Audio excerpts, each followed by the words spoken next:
Now, BBC World Affairs editor John Simpson has defended the broadcaster's refusal to describe Hamas as terrorists.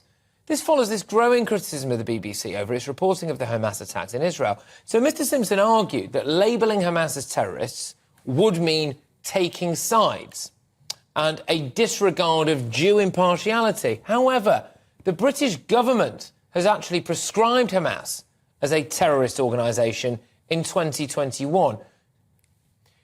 Aaqil Ahmed joins me now. He's the former head of religious and ethical programming at BBC and Channel 4. Thank you very much. Great to have you on the show. Aaqil, do you think the BBC is right to not call a prescribed terrorist organisation a terrorist organisation?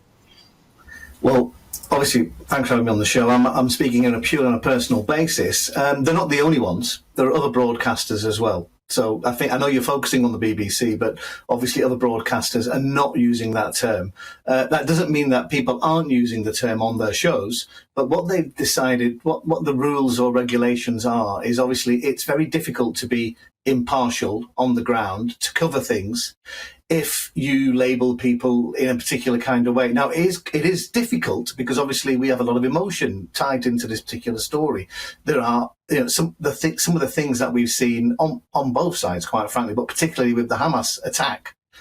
It's very hard not to be emotional about some of these things. So I can understand the kind of anger and the feeling, but obviously you have to look beyond this one event. Yeah, look, I think it completely warps the reality, though, doesn't it? I mean, you're hearing about babies being beheaded or having their throats cut, and I think you should use the word allegation with regards to that one, yeah, because obviously that story has been walked back last night, and I think there will be repercussions with regards to that story in some form or other because it hasn't been. It's an allegation, not a fact. I mean, the clips that I'm going to just talk over them because the clips that I've seen are of Israeli military and Israeli journalists and British journalists over there in that part of Israel saying that their account of what has happened is that they have been told unequivocally that is the scene that's taken place. So what we have at the moment is that one journalist said that referred to it on camera and actually has then walked it back herself, saying that actually she was told by a soldier.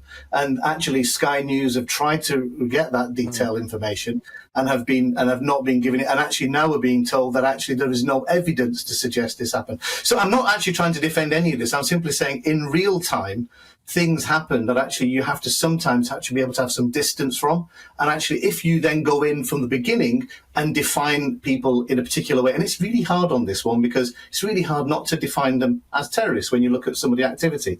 Just really find it quite an interesting thing, Aaqil. Can I be honest with you? I just find it really interesting that you've got quite exercise there about this idea that maybe babies had not been beheaded. I mean, the Israeli Defence Force have come out and said that they have. I'm not actually exercised about it. I'm exercised about it as a human being, that if it was true, I'd be outraged. But that would be a terrorist attack, wouldn't it? What about the things that we can verify then? So, absolutely. I mean, like the music festival. That's a different issue about verification. Well, it's all part of it, though, isn't it? So, the rape of countless women, the slaughter of the elderly bus. I mean, these are terrorists. It's alleged. But we can see it, Aaqil. We can see the videos. No, we can't see a rape. Have you seen somebody? No, I'm not a defender of Hamas. I'm not a fan of Hamas in any shape or form. I'm trying to say the language that you use when you're reporting. The language that sometimes. Just let me finish. The language that you use. You have to be careful because these things are happening. I'm not going to take lectures in you.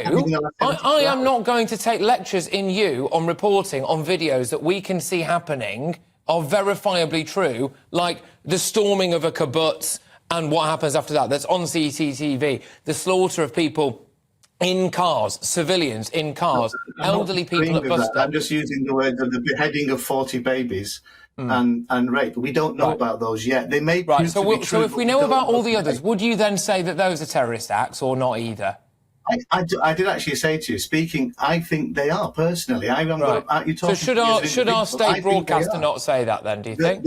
Well, all broadcasters have a decision as to what they want to do, not just the one. And they've decided, I can understand why that would be a decision, because actually it's bigger than one particular event. And you have to be impartial when you're trying to cover something. And you don't think it makes them look like they are taking sides? From the start. Don't think it actually makes them look like they are taking sides by not. No, I don't calling think so. them out Well, I don't terrorist think so in any way, really. I don't think you could ever say that any UK broadcaster is taking sides. I think we have a very good ecology in this country, and sometimes things are said that I don't like as well. And sometimes descriptions are made, and actually, you know, a lot of everybody. I used to work on the basis that if everybody has a problem with you doing something right in the first place, on all sides, people are not happy with the coverage that they're seeing, not just from the BBC, but from other broadcasters. And that's normal, because what we have here is a very, very difficult, polarising, emotional, and understandably on all sides, a situation where I think many of us wish it wasn't happening. So the BBC, just to clarify, knows better than our own government about what a terrorist organisation is? It doesn't know. What it knows is actually how it has to operate on the ground. Right. How it has to operate on the ground all year round in many, many circumstances with people's reputations and people's livelihoods and people's life as well. But isn't it supposed to be just reporting the truth? So this is what I don't get. If it gets too hot and heavy to report the truth, then you just, what, you would lie about it? I don't get it. I don't get why, we would do that. Misunderstanding it. They're not. They are reporting it. Actually, if it's just the use of a word, they're not saying that these people are great, are they? Far from it.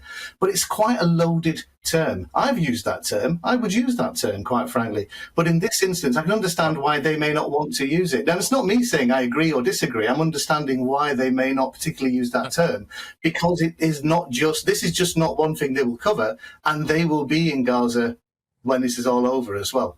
All right, Aaqil, thank you very much. Aaqil Ahmed there is the former head of religious and ethical programming at the BBC and at Channel 4.